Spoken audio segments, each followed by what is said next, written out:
할렐루야. 오늘 12월 첫 주 주일 예배에 참여하신 성도 여러분에게 하나님의 크신 은혜와 사랑이 더욱 함께 하시기를 기원합니다. 여러분, 무엇인가를 기다려 본 적이 있습니까? 요즘에는 월드컵 축구 경기를 매번 기다리고 있죠. 요즘 지구상의 모든 국가들이 공통적으로 간절히 또 기다리는 것이 있습니다. 건강을 위협하는 코로나19와 러시아, 우크라이나 전쟁이 속히 끝나기를 기다립니다. 코로나19나 전쟁은 우리의 삶을 힘들게 하고 세계의 경제를 침체시키는 원인이 되기 때문입니다. 환자는 건강의 회복을 기다립니다. 근로자는 일한 대가에 따른 보수를 기다립니다. 씨앗을 뿌리고 가꾼 농부는 열매를 거둘 때를 기다립니다. 열심히 공부하는 학생은 졸업과 진학을 기다립니다. 사람마다 현재와 내일에 대한 기다림의 형태는 천태만상입니다. 지난주 1월 27일부터 교회력으로는 예수님의 탄생을 기다리는 절기인 대림절이 시작되었습니다. 대림절기는 12월 25일 성탄절까지 4주 동안 이어집니다. 대림절은 교회력의 첫 번째 절기로서 성탄절과 주현절, 사순절, 부활절, 오순절로 이어집니다. 교회력에 있어서 모든 절기는 예수 그리스도의 구원의 역사를 재현하는 절기입니다. 대림절은 대강절이나 강림절로 불리기도 합니다. 모두 다 기다림이라는 뜻이 있습니다. 영어로는 어드벤트라고 하는데 이는 도착과 오다를 의미하는 라틴어 어드벤투스에서 유래되었습니다. 오늘은 하나님이 인간이 되셔서 성육신 하셔서 인류 역사의 아기 예수로 오신 성탄의 역사적 시간을 기다리는 대림절 두째 주일입니다. 오늘 저는 본문 말씀을 통해서 기다리는 신앙이라는 제목으로 여러분과 함께 은혜를 나누고자 합니다. 예수님이 태어났을 당시 시므온이라는 노인이 살고 있었습니다. 그는 의롭고 경건한 생활을 하면서 이스라엘의 위로를 기다리는 사람이었습니다.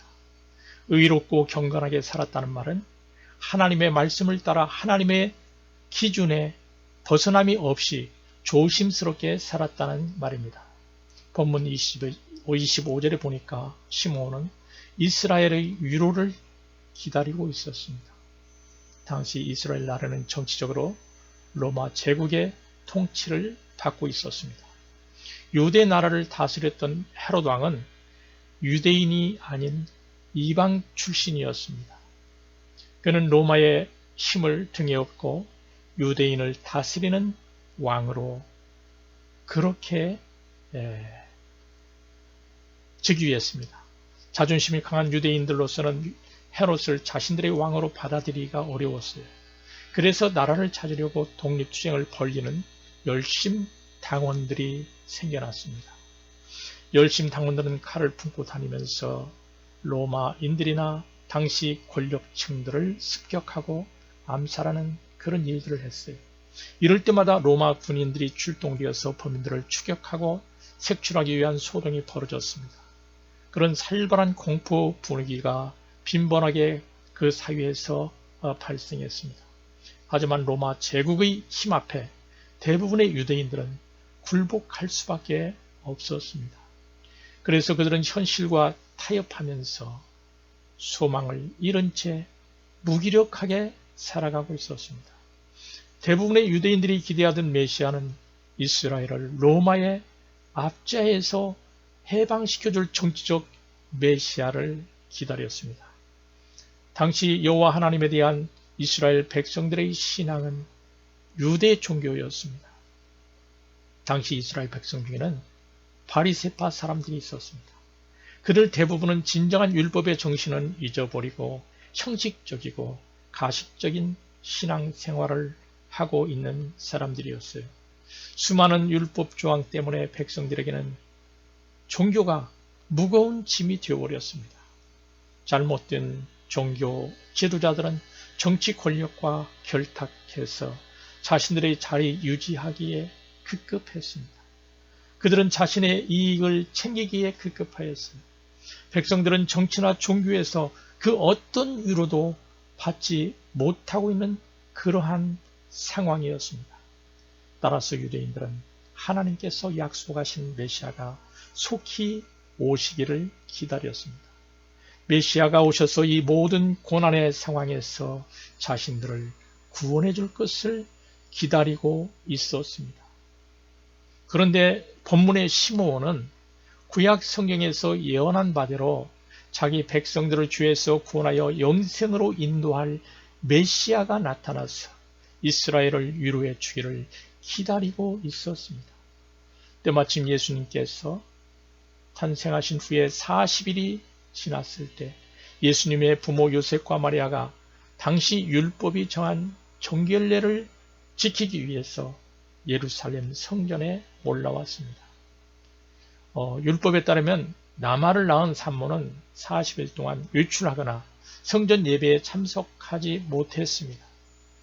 산모는 이 40일 기간이 지나야 성전에서 정결 예식을 하고 부정에서 벗어날 수가 있었습니다. 그리고 이스라엘에게서 난 모든 가정의 맏아들들은 하나님께 봉헌예를 드려야 했습니다. 예수님을 하나님께 봉헌예 드리기 위해서 예루살렘으로 그의 부모들이 예수님을 데리고 올라간 것입니다. 봉헌예식은 이스라엘 백성이 출애굽할 당시에 하나님이 장자를 재앙으로부터 구원할 것을 기념하기 위한 것이었습니다. 그래서 이스라엘의 모든 장자들은 그들의 생명을 대속하는 속전을 봉헌하였습니다. 봉헌예식에서는 5세겔의 속전 예물을 드려서 자신이 하나님께 드려진 것을 상징적으로 표시했습니다. 따라서 아기 예수도 요셉과 마리아의 장자로서 하나님께 드려지기 위해서 예루살렘으로 올라온 것입니다. 이스라엘의 위로를 기다리던 시므온은 정결례와 봉헌예를 드리기 위해서 갓 태어난 아기 예수를 데리고 예루살렘 성전으로 올라간 요셉과 마리아를 만나게 되었습니다. 그리고 시므온은 아기 예수를 품에 안아보는 큰 은총을 받게 된 것입니다. 시므온이란 이름의 뜻은 하나님이 들으심이란 그런 뜻을 가지고 있습니다. 그는 그의 이름대로 그의 소원을 하나님께서 들어주셔서 그가 죽기 전에 예수 그리스도를 보고 안아보는 그런 응답을 받게 된 것입니다.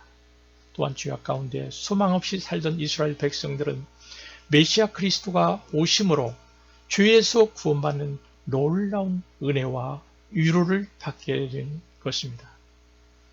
구약성경 이사야서의 66장 13절에 이런 말씀이 있습니다. 어머니가 자식을 위로함 같이 내가 너희를 위로할 것인즉 너희가 예루살렘에서 위로를 받으리니. 이 말씀이 아기 예수의 오심으로 성취된 것입니다. 여러분, 우리의 기다림에는 또한 과거의 시므온의 기다림도 있지만 현재의 기다림도 있습니다. 시므온은 과거에 이스라엘의 위로가 되신 그리스도를 기다렸습니다. 하지만 우리 역시 현재 우리의 삶 속에서 우리의 고단한 삶을 위로해 주실 주님을 기다린다고 말할 수 있습니다. 여러분, 국가나 개인이나 고단함이 없는 그런 조직이나 개인은 아무도 없습니다. 현재 전 세계적으로 각 나라들은 경제가 침체되어 고단함 가운데 있습니다. 코로나 상황으로 질병에 시달리는 또 고단함이 있습니다. 여러분, 개인적으로는 학업과 일터에서 또 업무를 감당하기 위한 고단함이 있습니다. 어떤 사람은 오늘 주일인데도 예배에 참여하지 못하는, 그리고 또 일해야만 되는 그런 고단함이 있습니다. 이러한 모든 형태의 고단함에 세상이나 사람이 주는 위로에는 한계가 있습니다. 인간의 지혜는 우리의 고단함을 위로하지 못합니다. 인간이 겪는 모든 고단함을 위로하고 회복시킬 수 있는 분은 오직 하나님밖에 없습니다. 메시아와 구세주 되신 예수님을 만날 때 인간은 참된 위로를 받을 수 있습니다. 시므온처럼 의롭고 경건하게 하나님의 뜻대로 살 때에 하나님의 위로를 받을 수 있습니다.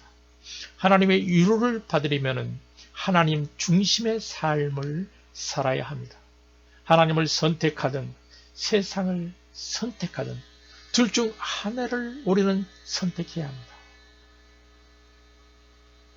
뜨겁든지 차든지 해야지 미지근한 신앙 상태로는 하나님의 위로와 도움을 받을 수가 없습니다. 주님의 위로하시면 순서가 있습니다. 영적인 것이 육적인 것보다 우선순위가 먼저입니다. 하나님은 예수님을 정치적인 메시아가 아닌 죄에서 우리를 구원하실 메시아로 이 세상에 보내셔서 위로해 주셨습니다. 주님의 나라와 주님의 의를 구하며 살 때 모든 것에 위로가 넘치게 될 것입니다. 우리 힘으로는 부족하여 아무것도 할 수 없을 때 하나님을 의지하며 하나님의 위로를 기다리며 기도해야 합니다. 내 힘으로는 아무것도 할 수 없을 때 하나님께 엎드려 기도해야 합니다. 오래 엎드린 새가 높게 난다는 말이 있습니다. 새가 오래 엎드리는 것은 날아갈 순간을 기다리며 준비하는 것입니다. 해야 할 것과 하고 싶은 것을 할 만한 힘을 축적하는 시간이 엎드려 있는 시간입니다. 기도하며 기다리는 것은 헛된 시간이 아닙니다. 기도는 절대 시간 낭비가 아닙니다. 고아의 아버지 조지 뮬러는 5만 번의 기도 응답을 받았다고 말하고 있습니다. 우리가 엎드려 기도드리는 것은 하나님의 도우시는 때를 기다리는 것입니다. 하나님은 기도하며 기다리는 자에게 위로를 주시며 응답하시는 좋으신 하나님이십니다. 성경 이사야 30장 18절 후반절은 이렇게 말합니다. 대저 여호와는 정의의 하나님이시라. 그를 기다리는 자마다 복이 있도다. 이렇게 말하고 있습니다. 더디고 답답한 것 같아도 기도하고 기다리면 주님의 위로와 응답이 여러분에게 임할 것입니다. 우리가 할 수 있는 최선을 다하고 기도하면서 주님의 위로와 도움을 기다리는 저와 여러분이 되시기를 바랍니다. 우리의 기다림 중에는 미래의 기다림도 있습니다.